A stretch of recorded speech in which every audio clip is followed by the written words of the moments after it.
Hi, it's Erica Macias, and I want to walk you through this form called Form W-9, Request for Taxpayer Identification Number and Certification. You are receiving this form because an individual or entity called a Form W-9 requester needs to file an information return with the IRS.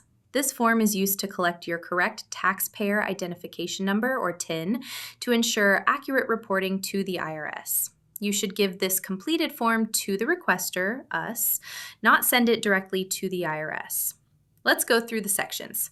Line 1, name of entity, individual. On this line, you should enter your name. If you are a sole proprietor or a disregarded entity, you must enter your owner's name on this line. Line 2, business name / disregarded entity name. This line is for your business name or disregarded entity name if it's different from the name entered on line 1. Line 3A, federal tax classification. You need to check only one of the 7 boxes that describes your federal tax classification. This could be individual, sole proprietor, C corporation, S corporation, partnership, or trust estate. If you are an LLC, you should check the LLC box and then enter the appropriate code, C for C corporation, S for S corporation, or P for partnership, for how your LLC is taxed. Important note for LLCs that are disregarded entities. Instead of checking the LLC box, a disregarded entity should check the appropriate box for the tax classification of its owner. Line 3B, foreign partners, owners, or beneficiaries.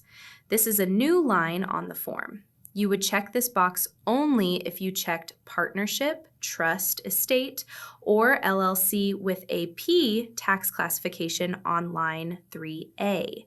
And you are providing this form to another partnership, trust, or estate in which you have an ownership interest, and you have any foreign partners, owners, or beneficiaries.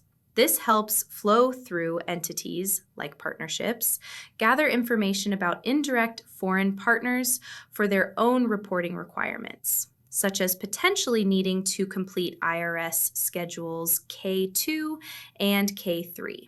Line 4, exemptions. This section is for exemption codes. These codes generally apply to certain entities and not to individuals. There's also a section for exemption from Foreign Account Tax Compliance Act, FATCA reporting, which applies to accounts maintained outside the United States. Lines 5 and 6, address. Enter your complete address, including number, street, apartment or suite number, city, state, and zip code. Line 7, account numbers. This line is optional for listing account numbers related to the request.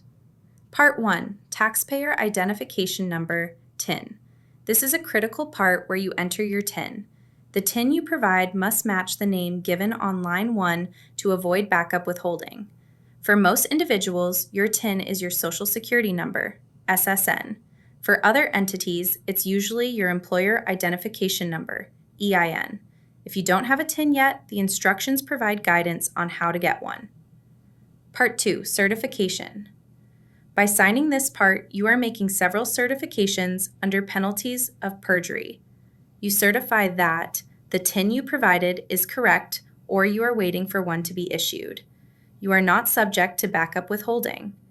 Backup withholding means the IRS requires us to withhold tax from payments made to you because you've either been notified you are subject to it or you haven't reported all interest and dividends. You must cross out item 2 if the IRS has notified you that you are currently subject to backup withholding because you failed to report all interest and dividends on your tax return. For certain transactions like real estate, mortgage interest, or generally payments other than interest and dividends, item 2 doesn't apply and you might not need to sign the certification, but you must still provide your correct TIN. You are a U.S. citizen or other U.S. person. Any FATCA codes you entered, if applicable, are correct. Finally, you will sign here and date the form. For the most up-to-date information regarding Form W-9, including any new developments or legislation enacted after this form was published, you can always visit the IRS website at www.irs.gov/formsw9. Please let me know if you have any questions about this form before you sign it.